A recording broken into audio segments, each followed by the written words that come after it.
करता धरता बन का आकुलित होता है। जिस प्रकार समुद्र स्वभाव से तो शांत ही है, तथापि वायु के वेग से तरंगित हो जाता है, आंदोलित हो जाता है, उसी प्रकार भगवान आत्मा भी स्वभाव से तो शांत ही है, तथापि अज्ञान के कारण पर का कर्तव्य आकुलित होता है। उक्त छंद में अज्ञान के कारण क्या होता है यह बताया गया है, और अब आगे के छंद में यह बताते हैं कि ज्ञान से क्या क्या होता है। सर अब और ये आगे भी एक सेकंड, ये दोनों छंद में दो बातें हो गई। एक बात तो ये हो गई कि ये पर पदार्थ में सुख का अध्यास करता है, और दूसरे छंद में दृष्टांत जरूर दिए हैं, टोटल 5 दृष्टांत हो गए यहाँ पे। पर पदार्थ में अज्ञान के कारण सुख का अध्यास करता है, उसमें आत्मपने का अध्यास करता है, और इसको कर्ता बुद्धि होती है पर पदार्थों की, इसीलिए कर्ता बुद्धि होती है। और वो कर्ता बुद्धि कोई अच्छी चीज नहीं है, कोई बहुत शाबाशी वाली चीज नहीं है, देखो मैं सारी दुनिया का कर्ता हो गया। वो कर्तापन सिवाय आकुलता के कुछ उत्पन्न नहीं करता है, जीव को सिवाय आकुलता के कुछ नहीं देता, आकुलता ही आकुलता देता है। यदि ये अपने शांत स्वभाव को देखे, अपने विज्ञान घन स्वभाव को देखे, तो उस आकुलता से बच सकता है। और आकुलता का नहीं होना माने निराकुलता का होना, सुख का होना। अंधकार जाएगा तो प्रकाश आएगा ही आएगा, है ना ख्याल में। इसी प्रकार से ये आकुलता जाएगी, कसाय जाएगी, मोरा द्वेष जाएंगे, ज्ञान भाव जागृत होगा तो आनंद ही आनंद जीव को होगा। ये एक इसकी कल्पना में भी वो आनंद अभी तक नहीं आया है, क्योंकि कभी भी उस आनंद का स्वाद लिया नहीं है, ज्ञानी जीवों ने लिया है। इसीलिए 100 इंद्रों की हाजिरी में तीर्थंकर भगवंत ये उपदेश देते हैं कि तुम उस आनंद की उपलब्धि करो। गणधर देव कहते हैं, परंपराचार्य कहते हैं, छठे सातवें गुणस्थानवर्ती मुनि भगवंत कहते हैं कि भाई कहाँ तुम ये कचरे में सुख बुद्धि मान करके बैठे हो। जो असली आनंद है, जो आत्मिक आनंद है, जो स्वभावभूत आनंद है, उसका आनंद लो। इसीलिए आचार्य देव यहाँ अनेक दृष्टांतों से, अनेक उदाहरणों से इस बात को बार बार समझा रहे हैं। तो अब ये जीव को लगा कि हाँ ये बात तो सही है, ये आकुलता के अलावा इससे हमें कुछ नहीं मिलता है। लेकिन ये अज्ञान हम नहीं करना चाहते, ये अज्ञान हमको हो, ये हमको इष्ट नहीं है, फिर भी अज्ञान क्यों हो रहा है, ये अज्ञान का क्या कारण है, ये सहज प्रश्न होता है। हालांकि गाथाओं में वो सारी बातें आ चुकी हैं। अब यहाँ आचार्य अमृतचंद्र देव उसी बात को कैप्सूल में आपके सामने प्रस्तुत कर रहे हैं, बहुत संक्षेप में प्रस्तुत कर रहे हैं कि ये अज्ञान क्यों है जिसके कारण इतनी आकुलता है। तो अज्ञान की उत्पत्ति का क्या कारण है, अज्ञान किन कारणों से उत्पन्न होता है, उसकी चर्चा 59वें नंबर के छंद में करते हैं। छंद अपन पढ़ते हैं। ज्ञानाद्विवेचकतया तु परात्मनोर्यो ज्ञानाद्विवेचकतया तु परात्मनोर्यो जानाति हंस एव वा पयसोर्विशेषम् जानाति हंस एव वा पयसोर्विशेषम् चैतन्य धातुमचलं ससदाधिरूढो चैतन्य धातुमचलं ससदाधिरूढो जानीत एव हि करोति न किंचनापि जानीतेव हि करोति न किंचनापि। क्या कहते हैं? ज्ञानात, अपने ज्ञान से, विवेचकतया, विवेचना, विवेचना माने उसको युक्ति से समझना, जागृत बुद्धि से समझना। विवेचकतया, विवेच माने भेद विज्ञान करते हो, विवेचना करते ना हम किसी चीज की। विवेचना करना का मतलब क्या होता है? एनालिसिस करना। अपने ज्ञान से अपने स्वभाव का और पदार्थ का एक बार एनालिसिस करो। तुम्हारे अंदर कौन से गुण हैं, परद्रव्य के अंदर कौन से गुण हैं, क्या तुम कभी परद्रव्य की पर्याय रूप उत्पन्न हुए, क्या परद्रव्य आत्मा रूप उत्पन्न हुआ? यदि उत्पन्न हुए तो फिर वो दोनों एक हो गए, दो पदार्थ नहीं रहे। ये समय सार का सार एक अगर अब 2 लाइन में कहा जाए तो दो वस्तुएं कभी एक रूप नहीं होती और एक वस्तु कभी दो रूप नहीं होती। ये पूरे समय सार में यही चीज समझाई गई है, सार है पूरा। दो वस्तुएं कभी तादात्म्य नहीं होता है, तादात्म्य नहीं होता है माने एकत्व नहीं होता है, ममत्व नहीं होता है, कर्तृत्व नहीं होता है, भोक्तृत्व नहीं होता है। और एक द्रव्य भी बिखर करके दो नहीं होती, टूट करके दो नहीं होती। ऐसी जागृत बुद्धि से वस्तु का अभ्यास करने को बोलते हैं विवेचक, विवेचना करना, उसका विश्लेषण करना। क्या होता है इस विश्लेषण से? ज्ञानात विवेचकतया तु पर आत्मन यो जानाति, पर और आत्मनो यो जानाति, यो माने यह जो व्यक्ति ज्ञानात माने ज्ञान से, विवेचकतया माने जागृत बुद्धि से भेद विज्ञान पूर्वक, पर आत्मनो पर और आत्मा को, परस्य आत्मनः च जानाति जानता है। पर पदार्थ को, छह द्रव्य को जो जानता है, जीव अजीव द्रव्य को जो जानता है, हंस एव, किस प्रकार से जानता है? हंस एव, हंस के समान। हंस कैसे जानता है?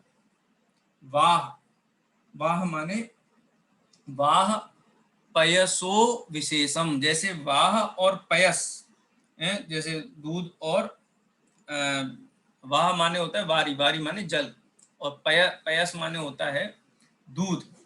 दूध और पानी के भेद को जिस प्रकार से हंस जानता है ना, जैसे हंस दूध और पानी के भेद को, विशेष को जानता है, वैसे ही जो जीव ज्ञान से भेद विज्ञान पूर्वक पर और आत्मा को भिन्न भिन्न जानता है। जानता है माने भिन्न भिन्न ही जानेगा ना, यथा स्वरूप जानेगा। भिन्न भिन्न है तो भिन्न भिन्न ही जानेगा, मिले हुए हो तो मिला हुआ जाने, लेकिन स्वभाव से भिन्न भिन्न है इसलिए भिन्न भिन्न जानता है। ऐसे ही दूध और नीर क्षीर है, वो भिन्न भिन्न है, इसीलिए हंस उसको भिन्न भिन्न ग्रहण कर पाता है। अगर भिन्न भिन्न ही नहीं होते तो भिन्न भिन्न ग्रहण नहीं कर पाता। चैतन्य धातुम अचलम च सदाधिरूढ़ो, और क्या होता है, उसने जान लिया, जान के छोड़ नहीं दिया। हंस ने जान लिया दूध अलग है पानी अलग है, जान के चला गया है? नहीं, जानने मात्र से काम नहीं हुआ, उसके बाद दूध को तो ग्रहण कर लिया और पानी को छोड़ दिया। ऐसे ही ज्ञानी जीव विवेचकतया भेद विज्ञान से स्व और पर को जानते हैं। स्व और पर को जानते हैं, फिर पर का विकल्प छूट जाता है और स्व रह जाता है, स्व का ग्रहण कर लेते हैं। जो हमने मोक्षार्थ प्रकाशक के 9वें अध्याय में 4 परिभाषाएं पढ़ी थी ना, स्वपर भेद विज्ञान और आत्मश्रद्धान वाली, आत्मश्रद्धान से ही काम चल जाए, स्वपर भेद विज्ञान नहीं हो। एक ही बात है स्वपर भेद विज्ञान, जब तक स्व और पर का भेद विज्ञान नहीं होगा तो ये निश्चित कैसे होगा कि ये स्व है और ये स्व है, ऐसा निश्चय होने पर ही उसका श्रद्धान होगा, ग्रहण होगा। तो ऐसा ज्ञान के द्वारा पर और आत्मा का विवेचन करने के बाद क्या कर्तव्य है कि चैतन्य धातु, जो अचल चैतन्य धातु माने मैं अचल, देखो अब जीव को अचल क्यों कहा गया है? आपका जीव अचल है कि सचल है? आराधना दीदी? हैं? आप ज्ञान स्वभाव आत्मा अचल है कि सचल है? अचल है। क्यों अचल है? क्योंकि कहीं जाता नहीं ना। मैं कहाँ जाऊंगा? चलायमान नहीं होता। मैं कभी पर रूप हो जाऊं, पर कभी मैं रूप हो जाए, ऐसा तो होना नहीं है। ये आत्मा तो अनादिकाल से मैं ही हूँ, कहीं गया ही नहीं छोड़ करके, कहीं चलायमान हुआ ही नहीं, मैं ही हूँ। इसलिए कैसा है, ज्ञान धातु अचल है।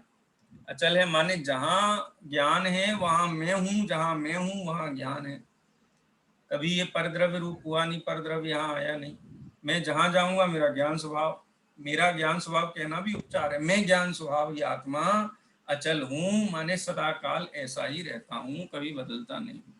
और जब भेद विज्ञान हो गया तो सदाधिरूढ़ो, सदा अनादिकाल से ज्ञानी अज्ञानी सभी जीव उस चैतन्य स्वभाव पर अधिरूढ़ तो हैं, माने उस स्वभाव को छोड़ते नहीं, लेकिन ज्ञानी जीव जब भेद विज्ञान से जान लेता है तो उस पर अधिरूढ़ हो जाता है, माने उसकी श्रद्धा ज्ञान और चारित्र की छाप वहां पर लग जाती है। चैतन्य धातुम अचलम च सदाधिरूढ़ो जानीत एव ही करोति न किंचनापि। क्या करता है कि जानता तो पहले भी था, स्वपर को जानता था, लेकिन पर में मैं हूं इस प्रकार का अध्यास करता था। लेकिन अब भेद विज्ञान पूर्वक जाना तो क्या करेगा, जानेगा ही ना, जानने के अलावा क्या करेगा। चैतन्य धातुम अचलम स सदादि रूढ़ो जानीत, ये जानता ही है अपने चैतन्य स्वभाव को, ये मैं हूं ऐसा जानता ही है। करोति न किंचनापि, कुछ भी करता नहीं है। आत्मा क्या करता है, जानता है। नहीं जानता वो ठीक है, करता क्या है, अरे जानना क्या करना नहीं है। जिसका जो काम है वही करेगा ना। जैसे मैं भारत सरकार के कार्यालय में सबसे पहली बार जब मैं इंडक्शन हुआ, माने रिक्रूटमेंट हुआ, तो मैं अनुवादक था। तो बोलते क्या काम है ऑफिस में, मैंने कहा अनुवादक हूँ मैं। बोले अनुवादक हो, वो तो ठीक है, करते क्या हो, अरे अनुवादक हूँ तो अनुवाद करूंगा कार्यालय में, और क्या करूंगा। ज्ञान स्वभावी आत्मा है, वो ही उसका करना है। अब यहाँ न कंचन करोपी, करोपी मतलब ये देह का कुछ नहीं करता है, पर द्रव्य का कुछ नहीं करता है, मोह राग द्वेष भावों का कुछ नहीं करता, कुछ नहीं करता जी, जानता है बस। छठे गुण स्थानवर्ती मुनि भगवंत संजुलन कसाय के तीव्र हृदय को क्या कर सकते हैं बताओ। 28 मूल गुण के पालन के शुभ भाव को क्या कर सकते हैं बताओ। करता है नहीं उसके, जान सकते हैं, जानते बस। क्योंकि काम अपना जानने का है। अपना काम करेंगे तो सुखी रहेंगे, दूसरे के काम में टांग अड़ाने जाएंगे तो दुखी रहेंगे। तो आचार्य देव कहते हैं कि भाई ये चारित्र मोहनी का जो ढेला बचा हुआ है ना, क्या कहते हैं जिसको, संजुलन कसाय का, उसका अनुभाग है, जान लिया और क्या करे। उसमें उससे बुद्धि क्यों लड़ाए। कोई दुर्जन होता है ना सामने, आपको गाली गलौज करे, पागल होकर, पागल आदमी तो ऐसे ही करेगा, ये नहीं बदलने वाला, तो क्या करते वो गाली दे, पत्थर फेंक दे, जान लेते और क्या करे, उसकी ध्यान नहीं देते उसकी तरफ। बुक में भी यही कहते हैं ना, दो बच्चे आपस में झगड़ा करे, बोल के ये मेरे को मुंह चिढ़ाता है, मुंह चिढ़ाता है, तो क्या करना चाहिए कि मुंह चिढ़ाता है ना, चिढ़ाने दो उसको, उसका मुंह टेढ़ा होगा, तुमको क्या फर्क पड़ने वाला है। क्यों, मुझे दिखाई देता है, दिखाई दे रहा है ना, तो देख लो, चिढ़ो मत।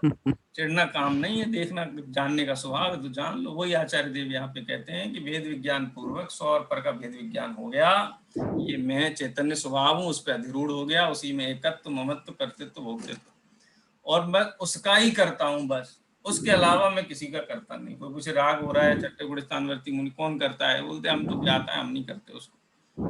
उद्गल कर्म का अनुभाग है, जब तक आए आए, नहीं आए जाए, कहाँ जाए, 9वें तक जाए, 10वें तक जाए, मुझे कुछ नहीं लेना। मुझे तो चैतन्य स्वभाव की फिक्र है, उसी के लिए मेरा सारा श्रम, उद्यम, महाव्रत सब उसी के लक्ष्य है, बाकी कोई दूसरा प्रयोजन मुझे नहीं है। बहुत सुंदर कलश 59। ये आचार्य अमृत चंद्र देव जब भावना बातें ना, तो एकदम उदाहरण पे उदाहरण, दृष्टांत पे दृष्टांत, भाषा ही आनंद की भाषा है, ये संगीतमय भाषा है, ये पूरी छन्नों की।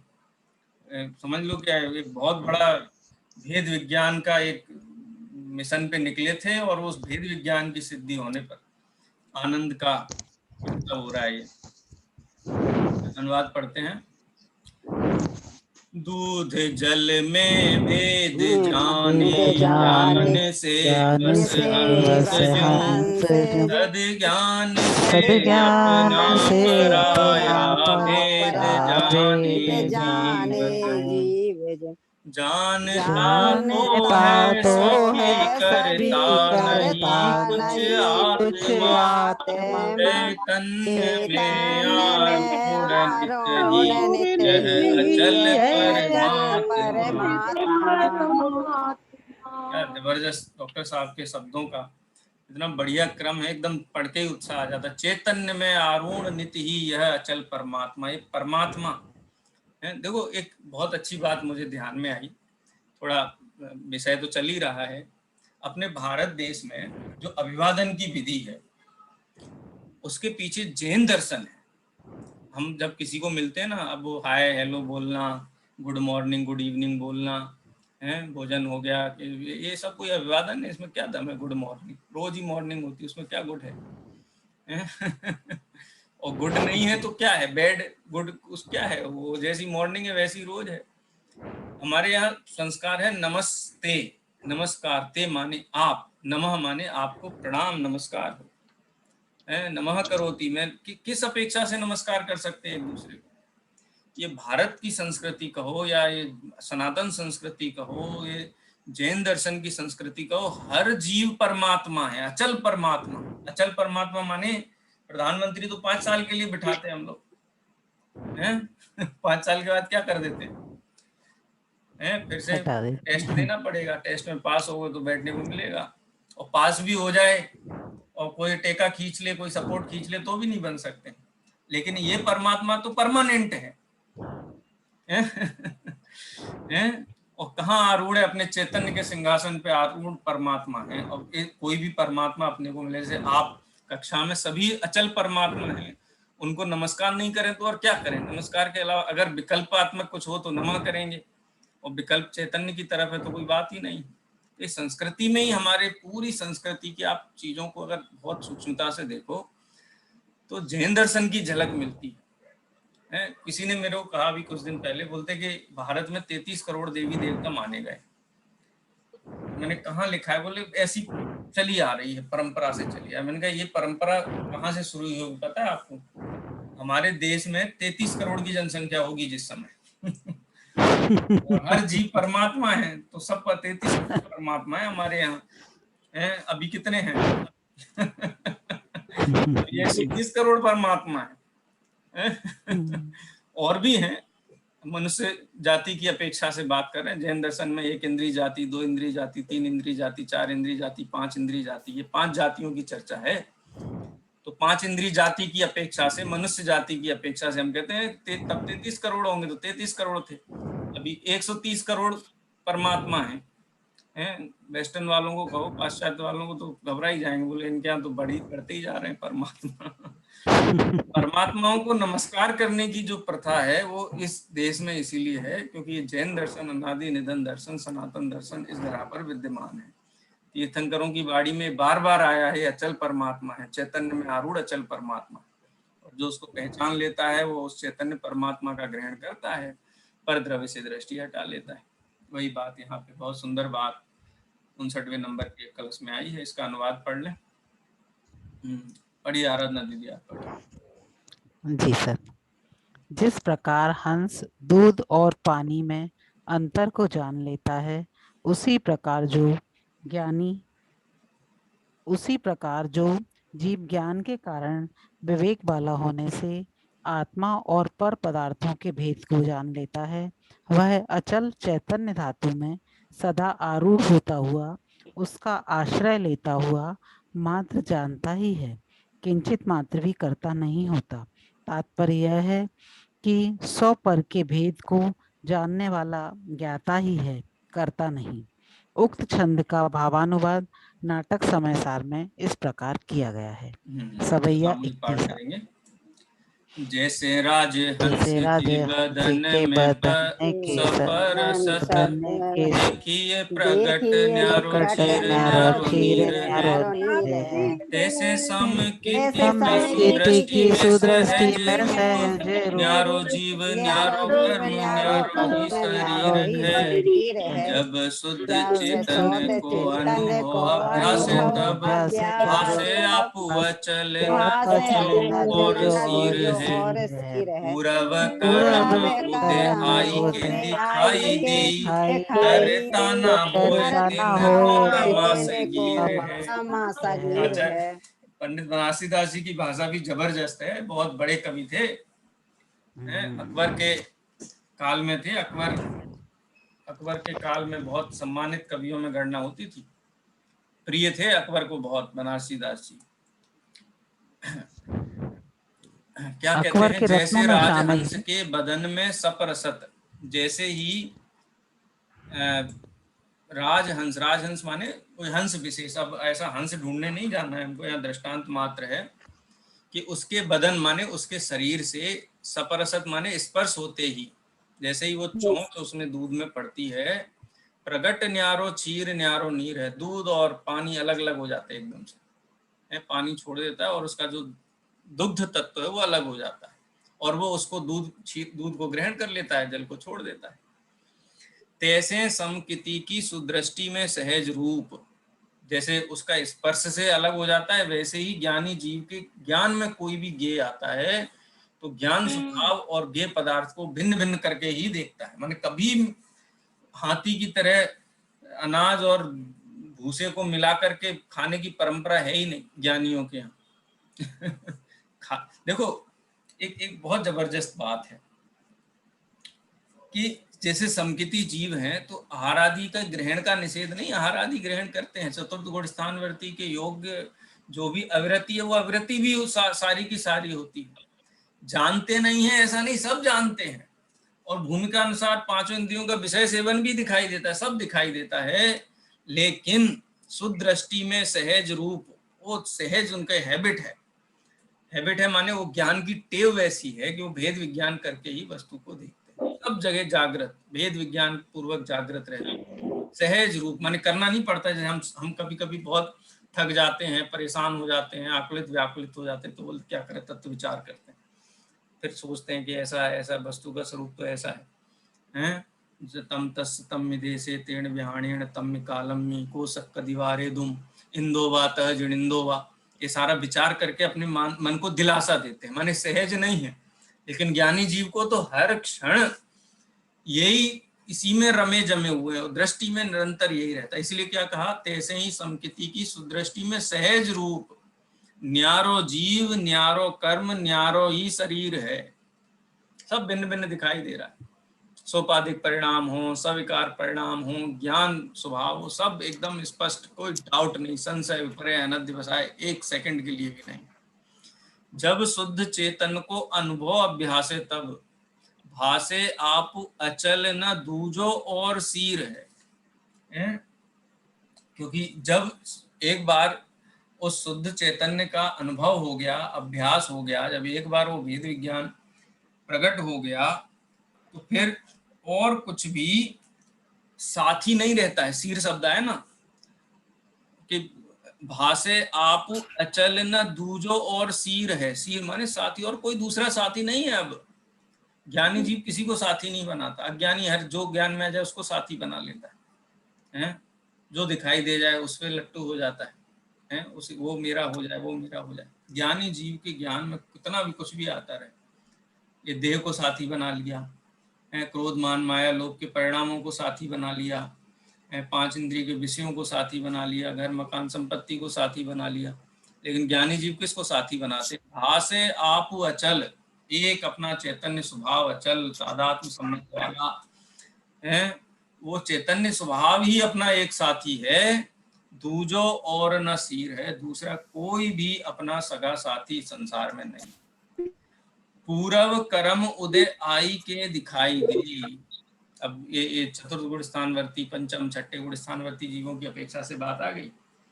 ज्ञानी जीव जो है पूर्व कर्म के उदय से, पूर्व में, हाँ जी,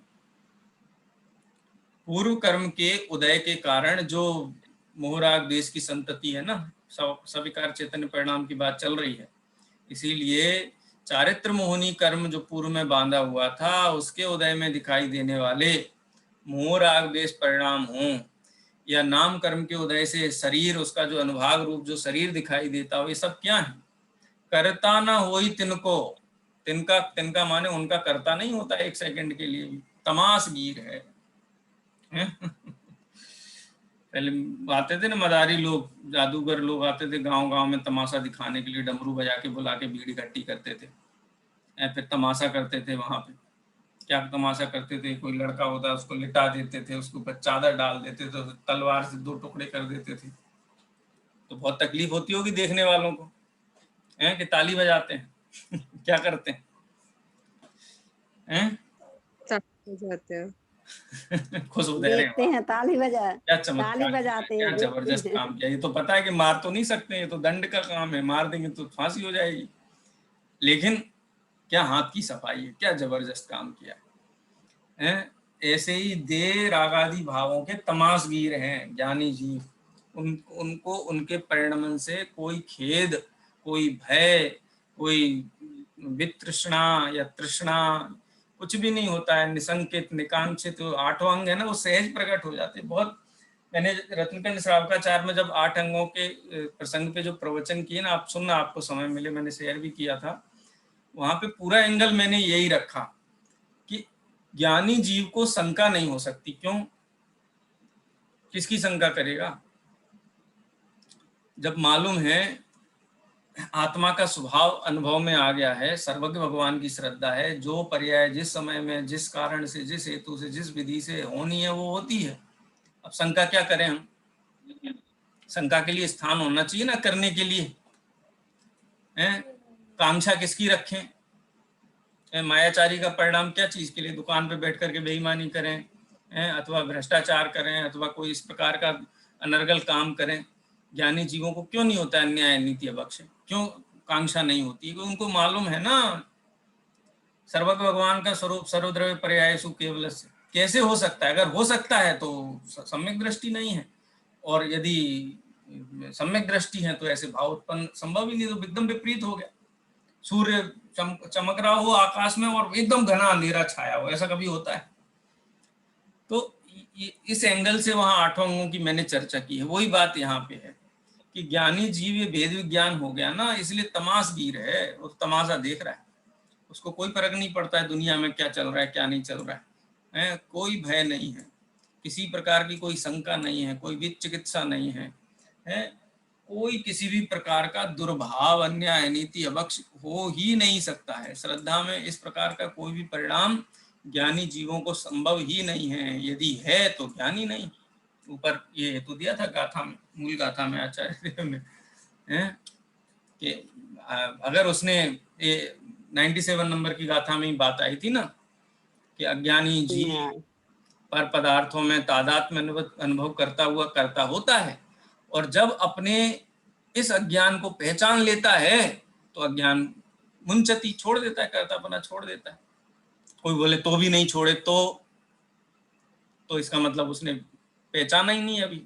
तो पहचाने और नहीं छोड़े ऐसा संभव ही नहीं। सूर्य हुआ हो और प्रकाश ना हो ऐसा कभी होता ही नहीं है।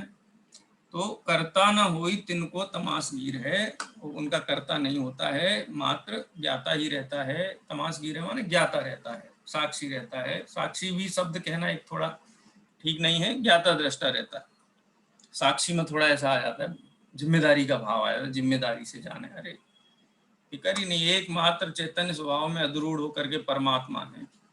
उस परमात्मा को ढोक हर समय लगती रहती है, और उस परमात्मा को ढोक है तो अनंत परमात्माओं को ढोक है।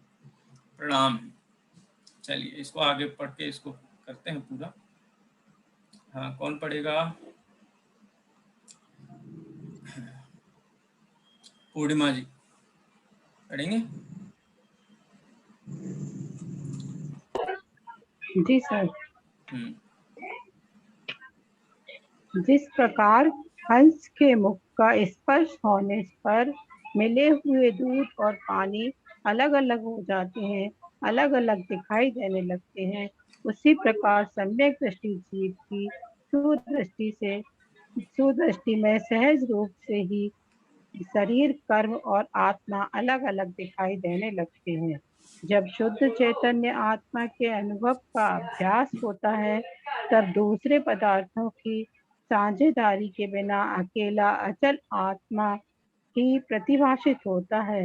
यद्यपि उदयगत पूर्व कर्म भी दिखाई देते हैं, तथापि यह आत्मा उनका कर्ता नहीं बनता, अपितु उनका तमाशगीर ही रहता है, तमाशा देखने वाला ही रहता है, ज्ञाता दृष्टा ही रहता है। हंस की चोंच में कुछ खटास रहती है, इस कारण वह जब वह दूध पीने के लिए अपनी चोंच उसमें अपनी चोंच डालता है तो दूध फट जाता है। इस तरह दूध अलग और पानी अलग हो जाता है। हंस की इस विशेषता के कारण साहित्य जगत में यह प्रसिद्ध है कि हंस में दूध और पानी को अलग कर देने की अपार क्षमता है। इस कारण हंस को क्षीर निर्विवेकी भी कहा जाता है। जो व्यक्ति भले बुरे को पहचानने में समर्थ होता है, असली नकली का भेद समझने में चतुर होता है, उसे हंस की उपमा दी जाती है और उसे भी क्षीर निर्विवेकी कहा जाता है। यही कारण है कि यहाँ सम्यक दृष्टि ज्ञानी परमात्मा को शरीर आदि पर पदार्थों से भिन्न अपनी आत्मा को जान लेने के कारण क्षीर निर्विवेकी कहा जा रहा है, तथा साथ में यह भी कहा जा रहा है कि ज्ञानी आत्मा शरीर, कर्म और कर्मोदय जन्य विकारी भावों को जानता तो है पर करता नहीं है, उसका तमाशगीर ही रहता है, उसका तमाशा देखने वाला ही रहता है, ज्ञाता दृष्टा ही रहता है, करता हरता नहीं बनता। अच्छा, ये बहुत सरल भाषा में, एकदम सरल तरल भाषा में दो अनुवाद के साथ में और उसकी भावार्थ के साथ में अपन ने पढ़े हैं तीनों छंद। उनका क्रम भी स्पष्ट हो जाता है। इसमें कोई विशेष बात जो आपको ख्याल में नहीं आई हो वो आप पूछ लें, उसके बाद अपन आज विराम लेंगे। कोई प्रश्न है किसी का? तीनों ही कलशों में कहीं कोई शब्द समझ में नहीं आया, कोई दृष्टांत, कोई सिद्धांत, कोई बात ख्याल में नहीं आई हो तो पूछ सकते हैं। सर ये जो हंस के बारे में बताया ना, ये पहली बार ही सुना है कि उसके दूध फट जाता है और दूध और पानी अलग अलग हो जाता है। ये कहते हैं ना, कभी आपने डिबेट वगैरह में पार्टिसिपेट, हम लोग स्कूल में जाते थे, पहले मुझे भी नहीं समझ में आता था मतलब क्या होता है। कई लोग डिबेट में 9th-10th में पढ़ते थे, तो डिबेट कॉम्पिटिशन्स में जाते थे, तो जो निर्णायक लोग बैठते थे ना, उनके लिए संबोधन में बोलते थे नीर क्षीर विवेक की निर्णायक जन। तो मेरे भी तब समझ में नहीं आती क्या बोल रहे हैं। फिर बाद में ख्याल में आया कि भाई नीर क्षीर हंस की विवेक विशेषता तो पता थी, लेकिन ये कैसे अलग कर लेता है ये आज पढ़ा कि फट जाता है और अलग अलग हो जाता है। हम भी तो करते हैं भाई, छिलका तोड़ देते हैं, अंदर मूंगफली खा लेते हैं। ये तो लोग के कामों में तो ये बराबर चलता है विवेक, बराबर चलता है।